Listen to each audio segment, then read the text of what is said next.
Welcome to Coffee with Carrie. I appreciate you stopping by today. Where to meet women, you're asking me. Where are these women you're talking to all the time? These clients, where do you send them when you're not matching them? Where do I find them? Today I have compiled a list of 10 places, the best and the worst places. And then there's some places in the middle where you gotta read the room and figure this out for yourself, whether this is a good idea or not to approach women in some of these situations. And hanging around for just those might make this episode worthwhile. If that's at all interesting or intriguing, I hope you'll stick around, because where to meet women, the best and worst places, that's what's on the agenda. Number one, we all like to give online dating and dating apps a hard time and knock them as often as possible. And sure, they're not perfect. There's a lot wrong with them. They don't work all the time. They don't work for everybody, depending where you live. There's a lot of challenges to the dating apps, but for a lot of people, they work fantastically. I think it's almost like a 30% of the people getting married now are meeting on dating apps. So it's definitely not something you want to write off as not worthwhile. Obviously, some are better than others, but we can't write them all off as being horrible just because we haven't found our person there yet. They're working for a lot of people. They worked for me. And if the one you're using isn't the right one, then you just need to maybe try a different one. And I get it. There's a lot of scammers out there. There's a lot of bots trying to just get you engaged in conversation to take advantage. And you have to know what that's all about. You have to know what that looks like and how to easily avoid it. But once you get past that, there are women near you who are dateable, who live near you. They're not across the world. They're not in another state. They're within an hour from where you are, and they are interested in meeting you within the week. And that is just facts of life. Dating apps are going to have to be in the best list of where to meet women in 2024. I was trying to figure out how to organize these, whether I was going to alternate between best and worst or just do all the best first. But there are some places really that are dependent on external factors. They could be great, they could be horrible, depending on how the situation is handled. Let's throw in one of those now, for example, and that would be the gym. A lot of women go to the gym, no makeup, in a rush to get back home to start work, or in a rush to get back home and have dinner at the end of their work day. They are not looking to meet people at the gym. Other women are open to that if you don't catch them in the middle of a workout or interrupt the purpose that they're there. So would I say that the gym's a great place to meet women? No, but would I say it's off limits altogether? Not really. It's a read the room situation, and you have to just be very cautious and look at her face as you're approaching. Typically, if you're going to give this a go at the gym, it's while women are on their way in, on their way out, and without making them feel like you're accosting them or unsafe. Not going to try to talk to somebody out in the parking lot right outside their car, which is not really a safe feeling for most of us. So if you can find the perfect time inside the place you work out, inside the gym, to initiate a conversation casually, and I don't talk to people at the gym, so I can't even give you examples of what you would want to say. But if you have something that works for you at the gym, and knowing that this woman is smiling at you and giving you positive reinforcement on your approach, then by all means give it a shot. This one's on you because it's kind of an iffy one. Number 3, everybody expects to have conversations with strangers at a coffee shop. Talk to people in line when you're ordering, talk to people while you're waiting for your order to show up, and talk to people while you're sitting at a table, getting ready to work, or just staring out the window, doing some thinking. It's a prime opportunity to connect with people. No one's going to be offended if they've ever been to a coffee shop before. When you begin a conversation with them, make a passing comment or ask a casual question. So definitely coffee shops / cafes, they're in the go for it column of where to meet women. You've heard me tell the gals that Home Depot has been very successful for a lot of friends and clients of mine. And I think that goes both ways. If you see a woman at Home Depot, I wouldn't say, can I help you with something? Because they have people there. I've made good friends with some of the fellas at my Home Depot, the ones that help me out when I have a question. But you could be friendly or make comment on something about the project it looks like she's begun, or ask where she found something that's in her cart that you might be looking for. You can also do that at other stores as well. You know, I'm a big fan, as was one of my clients on the grocery store, because it's so easy to ask about something that's in the cart or ask directions to something, where to find something in the store. I do it all the time, legitimately, not even trying to meet somebody. So it's very commonplace to have people talking to me and for me to talk to people at the grocery store. Everybody has to eat. It's a great place to connect with women. That's where they are. They're buying food.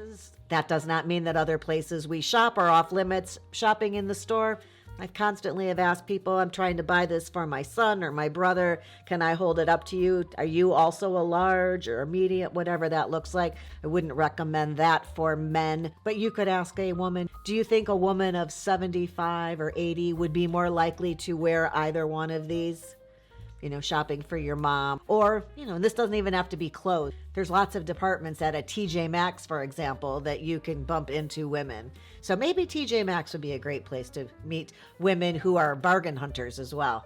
Public transportation is another yes in my book, and that would be waiting for a train, on the train, waiting for a bus, at the bus station, at the bus stop, sitting on the bus, in a shared ride, Uber, where you're sharing with other people to keep costs down. Great conversations I've had in the back of somebody else's car. Great conversations I've had with 3 people, a driver and 2 passengers in a ride share situation. Always take advantage of that. That's a great way to connect with somebody while you're prisoners in a car and passing by millions of things you could use for conversational kindling. I know people think that nightclubs are horrible places to meet women or men, and that could be true. They're loud, they're obnoxious, people are not at their best. I've seen men approach women who have no manners. People often are rude. I know people who feel both ways about nightclubs. So if you're one who thinks that's a great place to meet women and you've had great luck, who am I to tell you no? I've met people that I've dated at very loud clubs with music going on. You can't hear each other. You can't have a conversation, and that's true. It's not a yes or no situation. It's a case-by-case basis and what works for you. So if you're comfortable in that scenario, then by all means, get somebody's number and make plans for the following weekend. If you feel that people just tend to have really bad manners in those situations and you never have great luck, then save it for some other situation where you find it's a more comfortable fit for you. I have a couple of handfuls of new clients over the last month and a half that have really taken me up on my suggestion to use meetup groups and to really delve into some meetup groups that are not your standard get together at a bar and meet people who are the same age, but more aligned with what their interests are. And they've been having fantastic luck making friends, meeting people of the opposite sex, and having a great time doing something that they find enjoyable.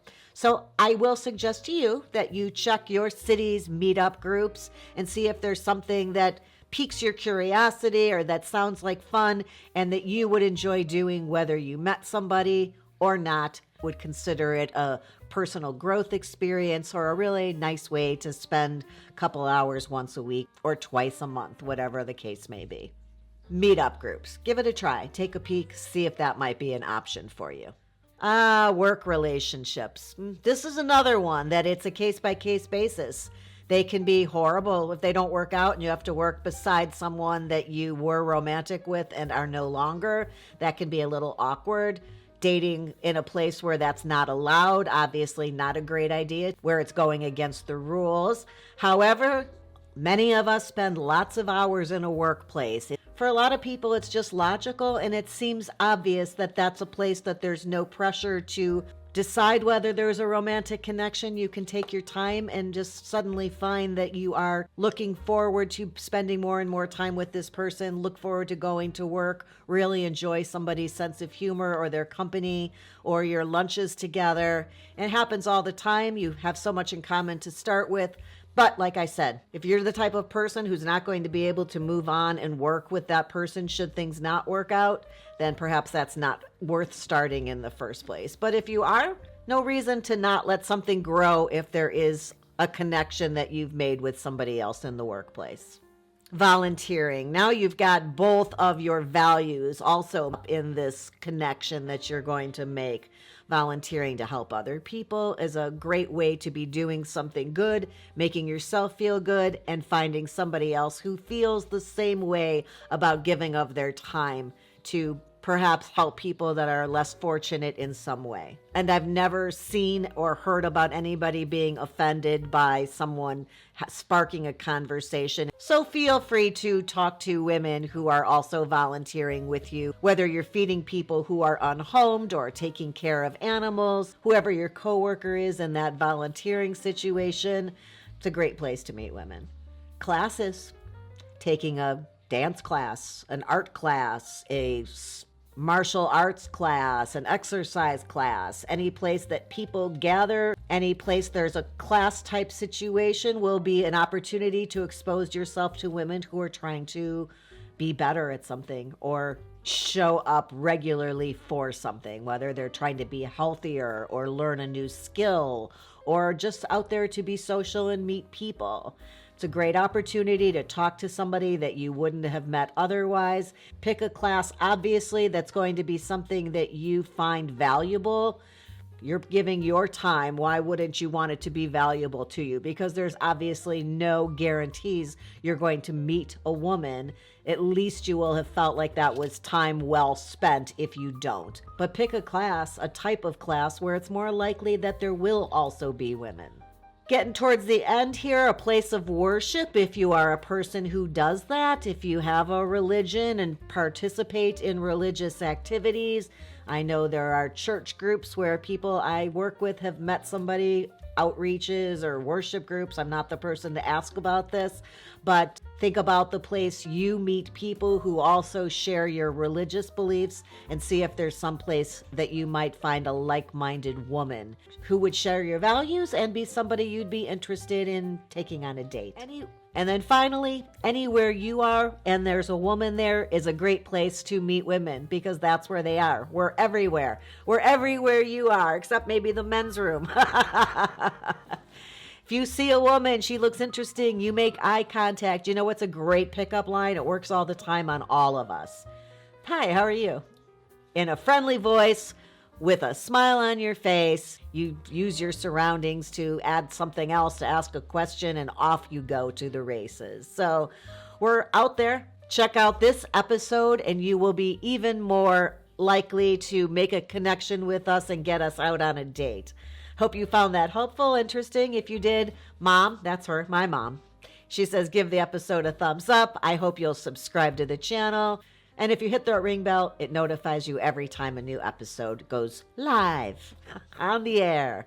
I look forward to seeing you back here again soon. And until next time, have a good one.